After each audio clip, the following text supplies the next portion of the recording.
Hello everyone. Competitive exam में आपका एक बार फिर स्वागत है। आज मैं आपके साथ अलाइड सर्विसेज की जो पिछले कल जो वैकेंसीज निकली है उसके रिगार्डिंग जो है डिटेल नोटिफिकेशन और सिलेबस के बारे में आपके साथ यहाँ पर चर्चा करने आ गया हूँ। और मैं आपको बता दूँ कि मैंने 3 बार जो है प्रीलिम्स एग्ज़ाम अलाइड का क्लियर किया है और हाँ मैंने 3 बार जो है मेंस इसका ये लिखा है। तो मैं आपको बता सकता हूँ कि किस किस प्रकार के मेंस में क्वेश्चन आते हैं और प्रीलिम्स आपको किस प्रकार से क्लियर करना है। और मैं आपको मेंस का जो है क्वेश्चन पेपर भी प्रोवाइड करवा दूंगा। तो आप इस चैनल के साथ जुड़े रहें। तो आप इसमें देख सकते हैं कि पिछले कल जो है ये वैकेंसीज आउट हो चुकी हैं। और जो ये वैकेंसीज जो रहती है HP सबॉर्डिनेट अलाइड सर्विसेज की, ये ग्रुप सी की पोस्ट रहती है। ग्रुप सी जो होती है और कॉन्ट्रैक्ट बेसिस पर ये फिल हो रही है। जैसा कि इसमें लिखा है कि online recruitment application are invited for desirous and eligible candidate for recruitment to the various post on contract basis failing under Himachal Pradesh subordinate allied services. तो ये ग्रुप सी की और कॉन्ट्रैक्ट बेसिस पे ये सारी जो वैकेंसीज है वो फिल होने वाली है। तो आपको पता है कि इसमें 2 विभागों में ये वैकेंसीज निकली है। आपको जब आप ऑनलाइन OTR फॉर्म भरोगे तो आपको जो है जो यहाँ पर सर्टिफिकेट दिए हैं वो आपको वहाँ पर अपलोड करने होंगे। जैसे कि मैट्रिक सर्टिफिकेट आपको एज प्रूफ के तौर पर वहाँ अपलोड करना होगा 10+2 का, और डिग्री सर्टिफिकेट जो इसमें ग्रेजुएशन मांगी गई है, और एक्सपीरियंस सर्टिफिकेट यदि आपके पास है तो, और वैलिड कैटेगरी सर्टिफिकेट आपको SC ST OBC EWS का वहाँ पर अपलोड करना होगा। और बोनाफाइड हिमाचल का भी सर्टिफिकेट आपको वहाँ पर अपलोड करना होगा। तो आप एलिजिबिलिटी जो इसकी कंडीशन देख सकते हैं, the candidate must be a citizen of Indian. तो ये आपको पता है कि कोई भी इंडियन सिटीज़न जो है इसके लिए अप्लाई कर सकता है। लेकिन हिमाचल प्रदेश में आपको पता होगा कि क्लास 3 की पोस्ट के लिए अदर कैंडिडेट इसके लिए अप्लाई नहीं कर सकते। अदर किसी कैंडिडेट ने 10+2 या 10th हिमाचल से की है तो वो इसके लिए अप्लाई कर सकता है, लेकिन बाहर के कोई भी कैंडिडेट जो है इस जॉब के लिए अप्लाई नहीं कर सकते। तो आप देख सकते हैं कि 18 से 45 साल तक का कोई भी कैंडिडेट जो है इसके लिए अप्लाई कर सकता है। तो यहाँ पर इन्होंने बताया है कि आपके कौन कौन सी ये डिपार्टमेंट में पोस्ट रहने वाली है। जैसे कि पहला जो डिपार्टमेंट है वो है इलेक्शन डिपार्टमेंट, जिसमें कि इलेक्शन कानूनगो की ये 15 पोस्ट रहने वाली है, जिसमें कि 9 जनरल के लिए रहेंगी। और एक पोस्ट जो है आपके पास जो general ward of freedom fighter रहते हैं उनके लिए एक है, और शेड्यूल कास्ट की आपके पास 3 है, और EWS की आपके पास 2 पोस्टें रहने वाली है। और पे बैंड आप देख सकते हैं कि लेवल 8 का जो पे बैंड दिया गया है, और जो 29,700 से लेकर 94,100 रुपये तक इसकी सैलरी रहेगी। यानी कि कॉन्ट्रैक्ट बेसिस पर लगभग 13 या 14,000 रुपये आपको इलेक्शन कानूनगो को दी जाएगी। तो आप देख सकते हैं। और उसके अलावा जो दूसरी डिपार्टमेंट है वो है इंडस्ट्रियल डिपार्टमेंट, जिसमें कि एक्सटेंशन ऑफिसर की ये पोस्ट रहने वाली है। इसमें टोटल 9 पोस्टें निकली हैं, जिसमें से जनरल की 6 और शेड्यूल कास्ट की 1 और EWS की 2 पोस्टें रहने वाली है। और इनका जो पे बैंड है वो काफ़ी अच्छा रहने वाला है। ये लेवल 10 का पे बैंड है, 38,100 आपका ये बेसिक रहने वाला है, और 1,20,400 रुपये तक आप जाएगा। लगभग आपकी 22-23 हज़ार रुपये कॉन्ट्रैक्ट बेसिस पर आपकी सैलरी बन जाएगी। तो ये अभी लगभग 24 पोस्टें इसमें एडवर्टाइज हुई है। लेकिन मैं आपको बता दूं बहुत जल्द जो है अबेंडन करके इसमें लगभग एक्साइज एंड टैक्सेशन इंस्पेक्टर की लगभग इसमें 15 से 20 पोस्टें इसमें नेक्स्ट मंथ तक या आपको फरवरी मंथ में इसमें जुड़ती हुई दिख जाएंगी। और इसके अलावा जो कॉरपोरेटिव सोसाइटी में ऑडिट इंस्पेक्टर रहते हैं उसकी भी लगभग इसमें 5 से 6 पोस्टें इसमें जुड़ सकती है। तो आपकी लगभग 40+ पोस्टें इसमें हो सकती है।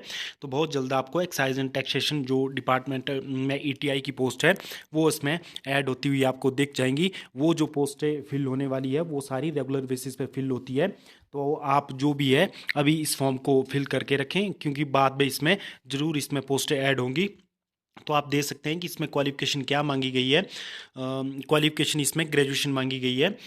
इसमें आप देख सकते हैं कि डिज़ायरेबल आपको इसमें मांगा गया है हिमाचल प्रदेश का कस्टम मैनर के बारे में आपको पता होना चाहिए। और अदर जो यहाँ पर इन्होंने मेंशन भी कर रखा है कि जो ये वैकेंसीज है ये टेंटेटिव है। द नंबर ऑफ वैकेंसीज में increase decrease for which proper notice for the information of aspiring candidate will be issued. यानी कि ये जो वैकेंसीज है या तो इन्हें बढ़ाया जा सकता है या डिक्रीज़ किया जा सकता है, लेकिन कम होने के चांस तो बहुत ही कम है। लेकिन इसमें ज़रूर जो एक्साइज एंड टैक्सेशन इंस्पेक्टर की है वो इसमें ज़रूर ऐड होंगी। और आप एज क्राइटेरिया यहाँ दे सकते हैं कि इसके लिए एज जो है 18 से 45 साल तक के लिए कोई भी कैंडिडेट इसके लिए अप्लाई कर सकता है जिसके पास सिंपल ग्रेजुएशन है। और आप जो भी कैंडिडेट रिजर्व कैटेगरी से है वो लगभग 50 साल तक इसके लिए अप्लाई कर सकते हैं। आप इसमें देख सकते हैं कि इन्होंने क्लियरली मेंशन किया है और यहाँ पर जो इसमें बताया है कि आपको किस प्रकार से ORA यानी कि online recruitment application form fill करना है। यानी कि जो कैंडिडेट फर्स्ट टाइम जो है HPPSC की वेबसाइट पर अपने आप को लॉगिन कर रहा है तो उससे पहले OTR यानी कि OR फॉर्म भरना होगा। ऑनलाइन रिक्रूटमेंट एप्लीकेशन में जा करके OTR अपना फॉर्म भरना होगा, वन टाइम रजिस्ट्रेशन करवाना होगा, उसके बाद ही वो फॉर्म भर पाएगा। तो आप इसमें दे सकते हैं।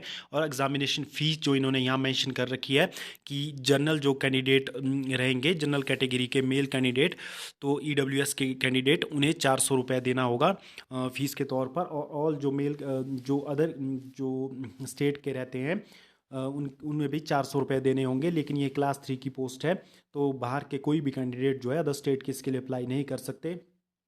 और रिजर्व जो कैटेगरी के कैंडिडेट है जिसमें कि SC ST OBC और EWS under BPL category in Himachal Pradesh, तो उन्हें 100 रुपये फ़ीस इस पर देनी होगी। और आप इसमें देख सकते हैं कि एक्स सर्विसमैन कैंडिडेट के लिए कोई भी फीस नहीं है। और यहाँ ये भी बताया गया है कि female candidate shall be exempted from the examination fee accordings with the instruction of government of Himachal Pradesh. तो फीमेल कैंडिडेट के लिए कोई भी फीस यहाँ नहीं रहने वाली। तो आप देख सकते हैं कि फीमेल कैंडिडेट जो है विदाउट फीस से इसे फिल कर सकते हैं, इसमें कोई भी फीस उन्हें नहीं देनी पड़ेगी।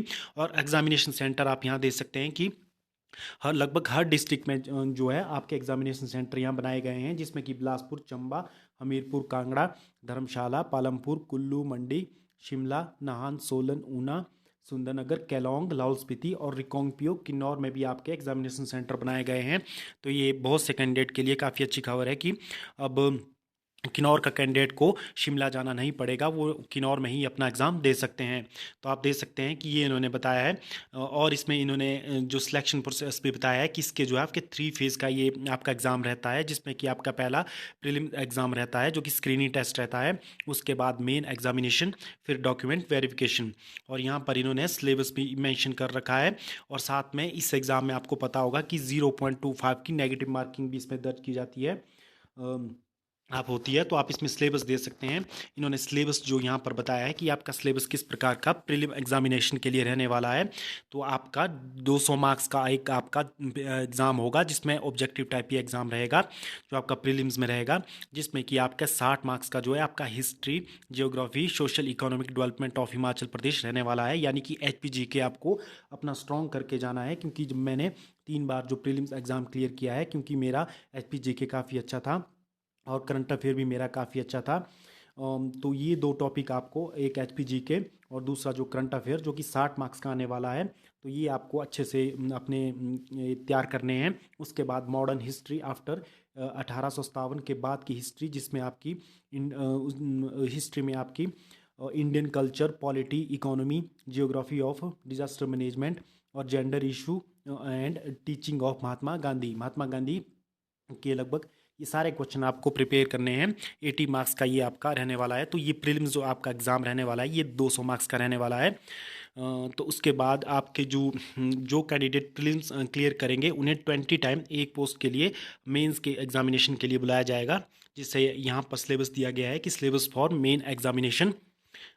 इसमें आप देख सकते हैं कि आपका जो फर्स्ट पेपर रहता है मेंस में वो आपका इंग्लिश कन्वेंशनल रहता है जो कि 150 मार्क्स का रहता है। 3 घंटे का आपका ये पेपर रहता है। इसमें आपको इसके मेंस के जो पेपर्स हैं वो भी प्रोवाइड करवा दूंगा, आप इस चैनल से जुड़े रहिए। इसके अलावा मैंने महात्मा गांधी की टीचिंग से इंपॉर्टेंट क्वेश्चन भी इस चैनल पे अपलोड किए हैं। और हमारी एलाइड सर्विसेज की सीरीज़ भी चल रही है जिसकी लगभग 34 से 35 वीडियोज़ हम अपलोड कर चुके हैं, तो आप उन्हें भी दे सकते हो। और जो सेकंड पेपर आपका रहता है वो है हिंदी कन्वेंशनल, जिसमें 150 मार्क्स का ये पेपर रहता है, जिसमें कि आपको translation English passage into Hindi, यानी कि इंग्लिश से हिंदी में आपको ट्रांसलेट करने के लिए इसमें पूछा जाता है। और इसमें ऐसे इडियम फ्रेजेस आपसे पूछे जाते हैं। और जो थर्ड पेपर आपका रहता है वो है आपके पास जनरल नॉलेज, जो आपने प्रीलिम्स के लिए तैयारी की है और वही तैयारी आपकी मेंस एग्जामिनेशन में आती है। यहाँ पर आपको लेकिन रिटन में ये सब कुछ आपको लिखना पड़ता है। ये 200 मार्क्स का ये भी रहता है, 3 घंटे का सिलेबस बिल्कुल सेम ही रहता है प्रीलिम्स एंड मेंस एग्जामिनेशन का। तो इस प्रकार आपको तैयार करना है। आप इसमें दे सकते हैं कि ये भी इन्होंने मेंशन किया है कि आपको जो एग्रीगेट मार्क्स है सभी सब्जेक्ट्स में 40% आपको मार्क्स लेने होंगे, 40% मार्क्स लेने होंगे। तो यदि आपके 40% मार्क्स नहीं आते हैं तो आपका जो शीट्स है वो इवेलुएट नहीं की जाएगी, और उसके बाद जो है जो डॉक्यूमेंट वेरिफिकेशन के लिए एक पोस्ट के लिए 2 कैंडिडेट को बुलाया जाएगा। तो ये नए रूल के हिसाब से, अब पहले 1/3 का रेशो होता था, लेकिन अब नए रूल के हिसाब से 1:2 के रेशो के अनुसार जो है कैंडिडेट को डॉक्यूमेंट वेरिफिकेशन के लिए बुलाया जाएगा। तो इस प्रकार ये नोटिफिकेशन मैंने आज आपके साथ डिस्कस की है।